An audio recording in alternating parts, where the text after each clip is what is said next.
Hello बच्चों, तो अपन hydraulics engineering पढ़ रहे थे। हाइड्रोलिक्स इंजीनियरिंग में अपना चैप्टर चल रहा था ग्रेजुअली वेरिएंट फ्लो। कौन सा चैप्टर चल रहा था बच्चों? ग्रेजुअली वेरिएंट फ्लो, मतलब GVA।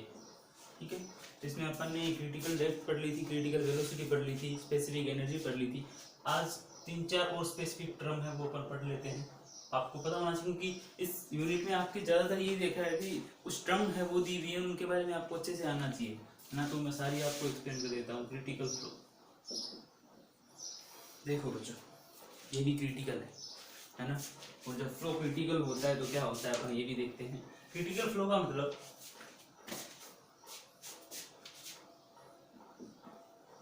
फ्लो ऑफ फ्लूइड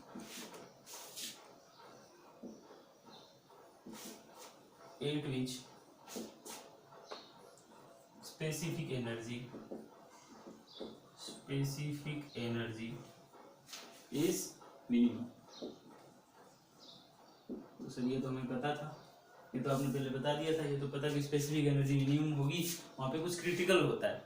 तो बच्चों, जहाँ पे अगर स्पेसिफिक एनर्जी जहाँ पे मिनिमम थी वहाँ पे डेप्थ अगर क्रिटिकल थी तो उस क्रिटिकल डेप्थ, या अपन ऐसे बोल सकते हैं flow corresponding to critical depth. Critical depth is known as critical flow. तो बच्चों बिल्कुल आसान है। क्या है? आसान है कि flow of fluid at which specific energy is minimum, और in other words we can say flow corresponding to critical depth is known as critical flow.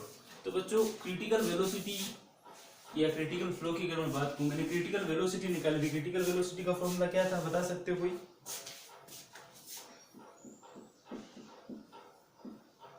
क्या बच्चों यही था क्रिटिकल वेलोसिटी का फॉर्मूला? यही था। तो क्या मैं ऐसा लिख सकता हूं इसको? बता देना आप मुझे। VC/√GH लिख सकता हूं, क्योंकि इसको मैं क्या लेके आएगा, इसके नीचे लेके आएगा इक्वल टू 1। बच्चों ये जो टर्म है, ये वाला, ये बहुत ही शानदार एक नॉन डायमेंशनल नंबर है। इसको क्या बोला जाता है?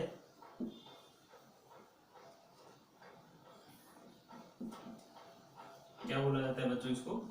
Sorry, fraud number. इस नॉन डायमेंशनल नंबर को बच्चों क्या बोला जाता है? फ्रोड नंबर बोला जाता है ना। ये VC अपन, मैंने फ्लूइड मैकेनिक्स में भी आपको बताया था, है ना। एक याद करने का तरीका बताया था कि फ्रोड, D मतलब G का से आ रहा है साउंड, और G मतलब अगर नीचे G हो तो उसको अपन क्या बोलते हैं? फ्रोड नंबर बोलते हैं। तो VC/√GHC ये आपका फ्रोड नंबर है ना। अब आप देख लो, जब ये फ्लो क्रिटिकल है, इस फ्रोड नंबर की, ये नॉन डायमेंशनल नंबर है, इसकी डायमेंशन कुछ भी नहीं होगी, आपको पता होगा, है ना। अब इस फ्रोड नंबर की मैं बात करूं तो ये फ्रोड नंबर है, इसकी वैल्यू क्रिटिकल फ्लो के लिए कितनी है? 1, है ना। तो आपको पूछा जाए कि क्रिटिकल फ्लो की आप डेफिनेशन बताओ, तो आप सिंपल सा एक और ऐड कर, 2 लाइन आपने ये ऐड कर दी कि flow of fluid at which specific energy is minimum, flow corresponding to critical depth is known as critical flow, and flow of fluid where Froude number is equals to 1 is also known as critical flow, है ना। 3 definition आपने बच्चों दे दी। ये तो हो गया, चलो ठीक है कि V/√GH को अपन क्या बोलते हैं? फ्लोड नंबर बोलते हैं। ठीक है बच्चों, लेकिन अगर ये इस फ्लोड नंबर को किससे डिनोट करें अपन? FG से कर दूं, ठीक है, FG से। तो फ्लोड नंबर को मैंने FG से डिनोट कर दिया है। अब चलो ठीक है, फ्लोड नंबर जब FG की वैल्यू 1 है तब तो आपने बोल दिया कि क्या होगा? क्रिटिकल फ्लो होगा। लेकिन जब FG की वैल्यू लेस देन 1 हो और FG की वैल्यू ग्रेटर देन 1 हो, तब इन फ्लो का क्या नाम होगा बच्चों? वो देखते हैं हम आगे, है ना। काफी इंपॉर्टेंट भी है, आप जल्दी से नोट डाउन कर लीजिए।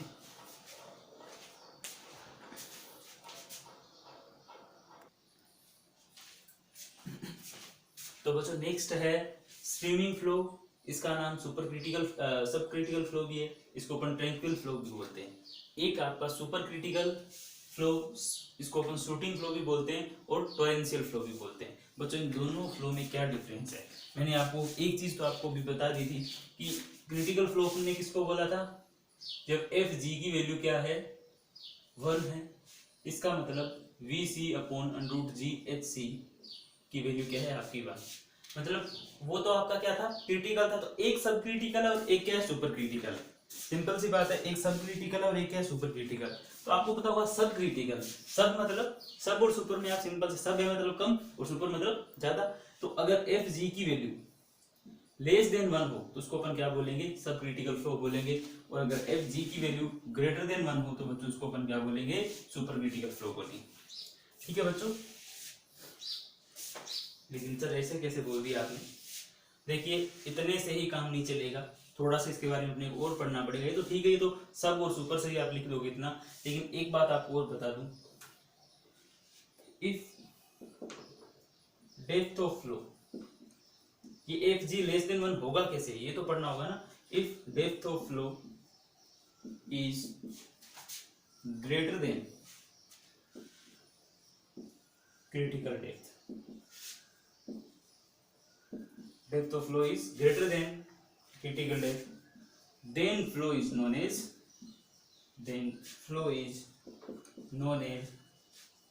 subcritical flow, subcritical flow। बच्चों आपकी समझ में आ गया होगा कि आपकी जब डेप्थ ऑफ फ्लो है वो ग्रेटर देन किससे हो, क्रिटिकल डेप्थ से हो। क्रिटिकल डेप्थ से अगर ज्यादा अगर आपकी डेप्थ ऑफ फ्लो होगी तो वो कैसा होगा, सब क्रिटिकल होगा, है ना। सब मतलब कम क्रिटिकल होगा उससे। अगर देखो जैसे आपने डायग्राम बनाया था बच्चों, ये वाला डायग्राम बनाया था,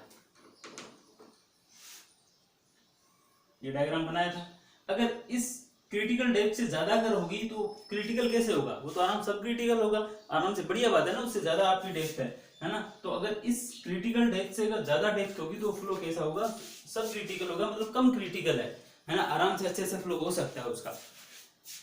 अब तो सर ये तो आपने बोल दिया कि इसकी सब क्रिटिकल डेप्थ ऑफ फ्लो कम है तो एफ जी की वैल्यू कम, लेस देन 1 कैसे भी। बच्चों देखो V upon under root G H C है, ठीक है। अगर ये एच सी की वैल्यू, एच की वैल्यू अगर ग्रेटर देन कर दूं मैं, एच बढ़ा दूंगा तो एफ जी की वैल्यू क्या आएगी, एफ जी क्या होगा, लेस देन 1 होगा ना, क्योंकि अपन अगर डिवाइड में कुछ चीज बढ़ाते हैं तो वैल्यू क्या आती है, लेस देन 1 आती है। तो इससे अपन बोल सकते हैं कि एफ जी की वैल्यू क्या होगी, लेस देन 1। लेकिन यहाँ पे जस्ट अपोजिट, अब की बार डेप्थ ऑफ फ्लो है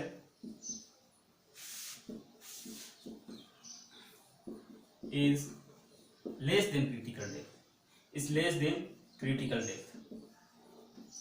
अगर लेस देन क्रिटिकल डेप्थ है तो ऐसे फ्लो को अपन क्या बोलेंगे बच्चों, सुपर क्रिटिकल। मतलब लेस देन मतलब इससे कम है, ये आपकी क्रिटिकल थी डेप्थ, तो इससे कम होगा, हो सकता है यहाँ कहीं इससे कम होगी तो हो सकता है यहाँ कहीं हो, यहाँ कहीं हो, मतलब इससे कम होगी, इससे ज्यादा नहीं होगी, है ना। तो ऐसे फ्लो को अपन क्या बोलते हैं, सुपर क्रिटिकल फ्लो। तो ये बच्चों स्ट्रीमिंग फ्लो, सब क्रिटिकल, ट्रैंक्विल, और इसको सुपर क्रिटिकल, शूटिंग और टॉरेंशियल फ्लो बोलते हैं। तो आप याद रखना, हाँ सिंपल से मैंने डायग्राम से भी आपको बता दिया, जल्दी से आप नोट डाउन कर लीजिए।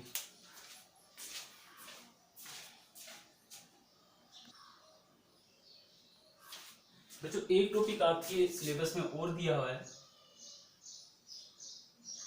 टॉपिक का नाम है अल्टरनेट डेप्थ।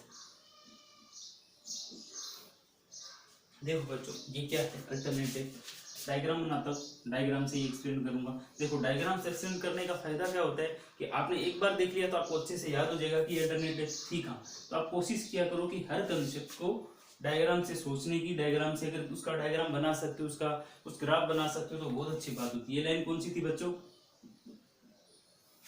कौन सी थी, ये पोटेंशियल एनर्जी वाली, ठीक है।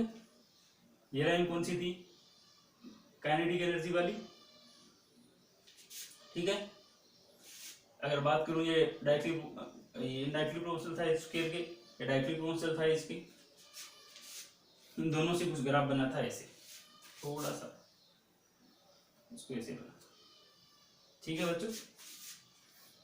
ये आपका क्या है, क्रिटिकल डेप्थ, क्या था ये, एच सी।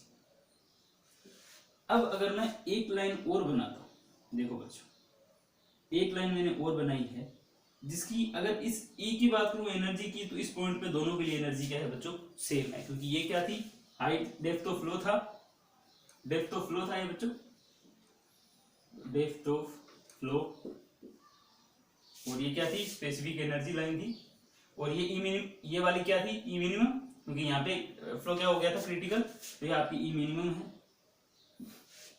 अगर ये ऐसा पॉइंट एक लेता हूं उस पर आप देखोगे यहाँ पे ये पॉइंट मान लिया मैंने ले लिया H1 और ये है H2, ठीक है। यहाँ पे एनर्जी आप देख सकते हो दोनों पे सेम है, लेकिन 2 पॉइंट अलग अलग है। यहाँ पे डेप्थ की वैल्यू क्या है, डेप्थ ऑफ फ्लो क्या है, अलग अलग है। तो ये H1 और H2 है ना, H1 and H2 is known as alternate depth. तो आप बोल सकते हो कि ऐसा पॉइंट जो जिसकी एक वैल्यू तो क्या हो, क्रिटिकल डेप्थ से ज्यादा हो और एक वैल्यू क्रिटिकल डेप्थ से कम हो, लेकिन स्पेसिफिक एनर्जी की वैल्यू दोनों के लिए बच्चों क्या हो, सेम हो, ऐसी डेप्थ को अपन क्या बोलते हैं, क्रिटिकल डेप्थ बोलते हैं, है ना। मेरे हिसाब से इजीली समझ में आ गया। उसने क्रिटिकल डेप्थ से आपने एक लाइन बनाई, यहाँ पे देख लो एनर्जी तो सेम है, लेकिन यहाँ पे डेप्थ दोनों अलग है। तो ये एक तो क्रिटिकल डेप्थ से ज्यादा है, एक क्रिटिकल डेप्थ से क्या है बच्चों, कम है। इसी को अपन क्या बोलते हैं, अल्टरनेट डेप्थ बोलते हैं। जल्दी से नोट डाउन कर लो।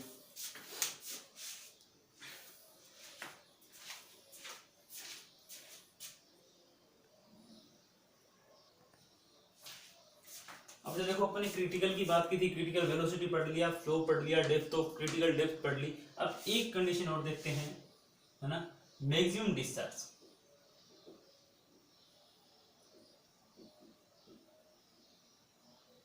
मैक्सिमम डिस्चार्ज निकालना है ना। Maximum condition for maximum discharge for given value of specific energy, है ना। अपन कंडीशन निकालें मैक्सिमम डिस्चार्ज की, जहां पे आपकी स्पेसिफिक एनर्जी की कोई भी वैल्यू आपको गिवन है कि स्पेसिफिक एनर्जी के लिए आप मैक्सिमम डिस्चार्ज कब होगा वो आप बताइए, ठीक है। तो आपको बताया कि इक्वल्स टू बच्चों क्या होता है, क्या होता है बताओ, यही होता है ना। क्योंकि जेड तो मैंने 0 कर दिया था, क्योंकि बॉटम को ही मैंने क्या ले लिया था, रेफरेंस ले लिया था। अगर क्यू की बात की जाए, क्यू बच्चों होता क्या है, यही होता है बच्चों क्यू। तो क्या इस v की जगह मैं ये लिख सकता हूं, हाँ सर जरूर लिख सकते हो। अगर ऐसा लिख सकते हैं तो क्या मैं ऐसा लिख दूं,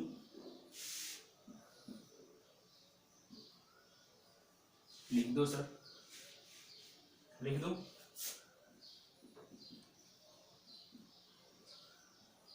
क्या इसको ऐसे लिख दूं, लिख दो सर। क्योंकि एरिया क्या था, width into depth of flow, यही तो एरिया था, लिख दिया सर। इसके बाद देखते हैं E equals to H plus Q square upon 2g H square B square, यही है। क्या मैं इसको ऐसा भी लिख सकता हूं, सर आप करना क्या चाहते हो, देखो बच्चों करना क्या चाहता हूं मुझे, तो इस क्यू को, क्योंकि मुझे कंडीशन निकालनी है, क्या निकालनी है, कंडीशन फॉर मैक्सिमम डिस्चार्ज। और आपको पता है जब भी मैं मैक्सिमम मिनिमा निकालता हूं, मैं हर बार बताता हूं आपको, जब भी आपसे कोई पूछे कि मैक्सिमम मिनिमा, तो आप उसके जिसको मैक्सिमम मिनिमा करना है उसका आप इक्वेशन बनाओ, कैसे ही करके उस इक्वेशन को एक बार डिफरेंशिएट कर दो वेरिएबल के रिस्पेक्ट में और 0 कर दो, अपने आप मैक्सिमम की कंडीशन आ जाएगी। तो मैं वही करने की कोशिश कर रहा हूँ, मैंने E माइनस एच कर दिया। अब क्यू स्क्वायर की वैल्यू निकालूंगा बच्चों, वाह सर,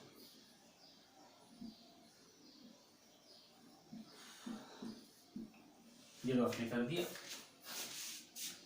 लग तो रहा है ना, ठीक है बच्चों, यही क्यू स्क्वायर है, क्यू की वैल्यू निकाल दो।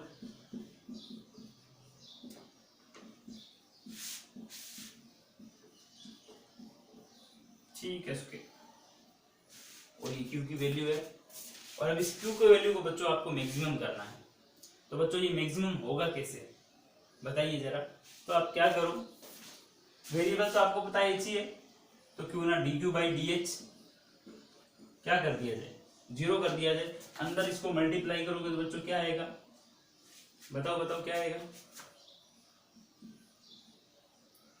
एच स्क्वायर से मल्टीप्लाई कर दूं, क्योंकि 2g और बी स्क्वायर तो कांस्टेंट है,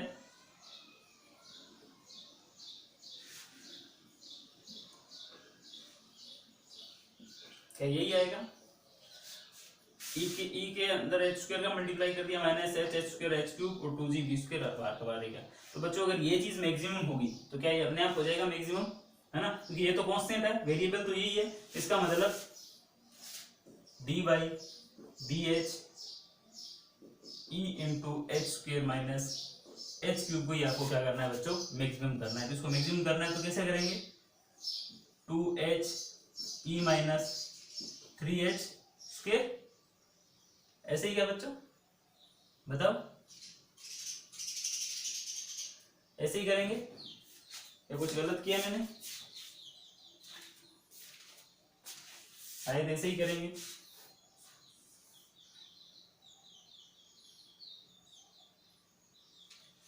बिल्कुल सही है, कोई गलत नहीं है, ठीक है। अब देखो इसमें अपन किस किस का डिवाइड कर सकते हैं, h का डिवाइड कर दूं दोनों तरफ, तो यहाँ क्या आएगा 2e माइनस 3h, इसको इधर लेके जाऊं अगर तो 2e इक्वल्स टू क्या हो जाएगा 3h, और e इक्वल्स टू क्या आ जाएगा बच्चों 3h/2। ये आपने पहले भी कहीं देखा है। e मिनिमम की वैल्यू कितनी आई थी, इतनी आई थी 3h/2, है ना। तो e मिनिमम की वैल्यू बच्चों इतनी आई थी, तो ये e मिनिमम के भी बराबर है। तो ये कंडीशन किसकी है बच्चों, मैक्सिमम डिस्चार्ज की कंडीशन है, एकदम सिंपल सा है, जल्दी से नोट डाउन कीजिए।